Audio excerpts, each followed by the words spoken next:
And it's mostly ladies tonight, so I'm going to talk to you girl to girl, and the guys can help me with this.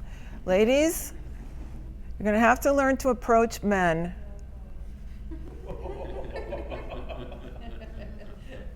Men are not going to, you're not going to be sitting there demurely in your prom dress and they're going to come up and ask you out. Yes, it's very hard.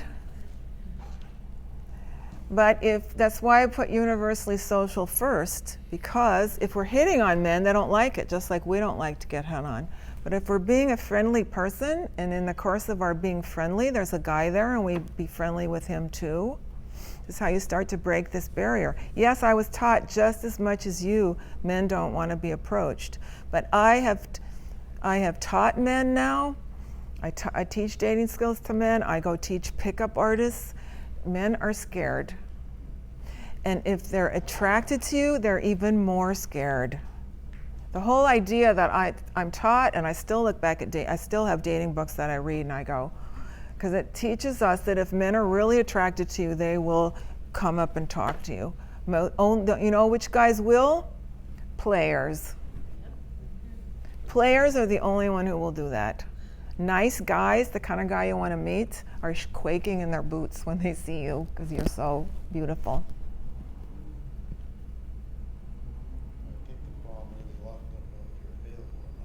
They don't know if you're available. They don't know if you're going to yell at them. They don't know if you're going to be rude.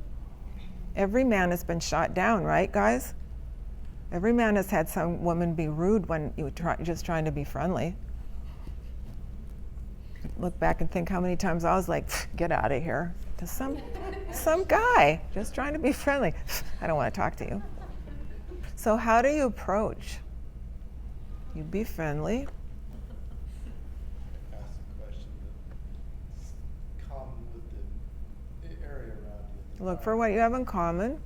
I would start with a compliment, like a sincere one. You know what the absolutely best opening line is?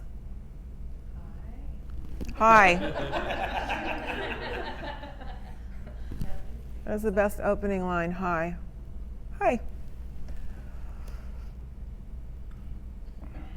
And then we look for what we have in common or whatever. But it's like, yes, it's scary. Yes, you have to train yourself to do it. Yes, life is different now. Yes, many dating coaches will tell you something different. If that works for you, great. I would still be sitting in my rocking chair.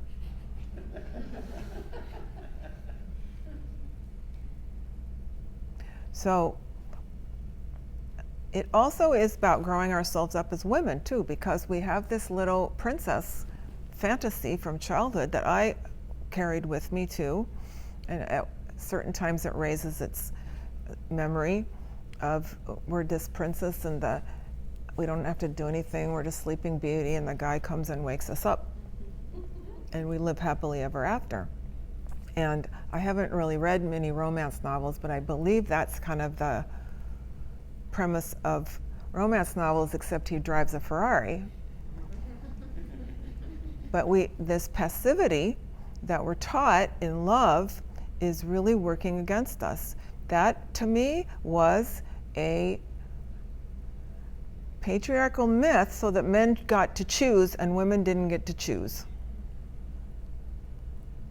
Because what I found was the guys that would come up to me were not the guys I was interested in.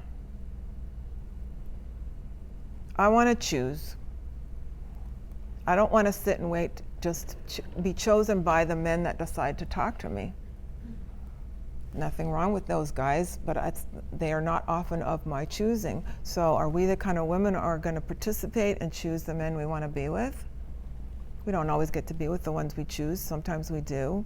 But you have to really look inside yourself and see, again, do I want to grow myself about this myth that we still have as grown women, that I'm going to just sit and wait and love will find me? It encourages a passivity that we would never have in any other area of our life. Would we handle our careers like that? Just going to sit and wait for the perfect job to find me. I'm going to just sit and wait and hope that I get beautiful someday. I'm not going to put in any effort. I'm not going to get my hair done or anything. I'm just going to sit and wait for this to happen. We put in effort.